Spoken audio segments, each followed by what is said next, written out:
Canada withdraws 41 diplomats from India following an Indian threat of unilaterally revoked their status. Canadian Prime Minister Justin Trudeau alleged that India has violated international law.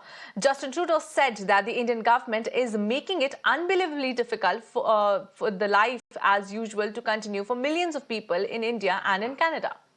Now, and they are doing it by contravening a very basic principle of diplomacy. Trudeau said that the expulsion of some of Canada's diplomats will hamper travel and trade and pose difficulties for Indians studying in Canada. Around 2 million Canadians, 5% of the overall population, have Indian heritage. India is by far Canada's largest source of global students.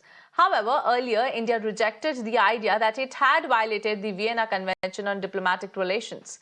The dispute began last month when Justin Trudeau alleged that India was involved in a terrorist Niger's killing in Canada.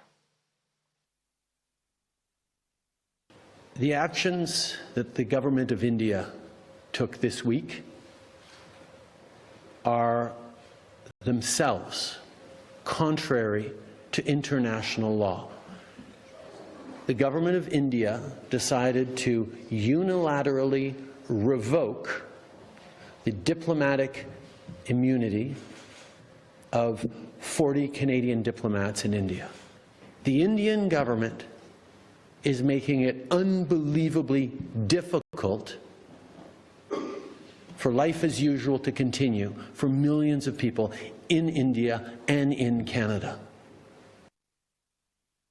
For more of this, let me go across to my colleague Rishabh, who joins us on the broadcast. Rishabh, strong words are being exchanged right now. On one side, we are learning that Justin Trudeau is saying that, withdrawing of 41 Canadian diplomats from India will hamper life of millions living in India and Canada. And on the other hand, we are learning that India is saying that they have not violated the rules of Vienna Convention. How are we looking into this entire situation? Because India is, the largest provider of global students to Canada. How will this hamper the lives of students studying in Canada?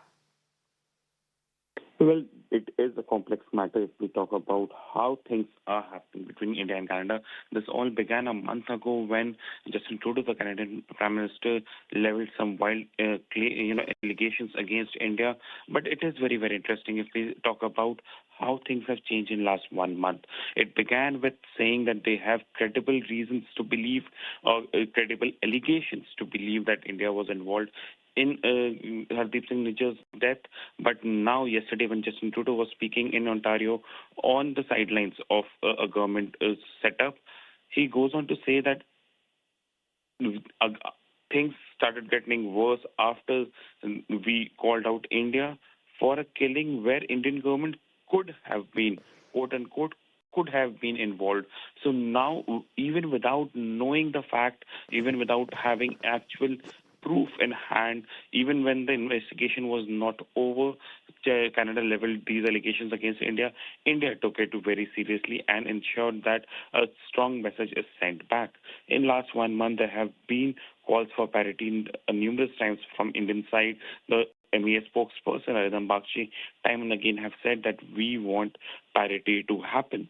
Now when, Canada is saying that it was a unilateral thing, it is against international law, one thing is very clear. India says we are as per Vienna Convention, we are not going to change. All right, Rishabh, many thanks for joining us live and bringing us all those details.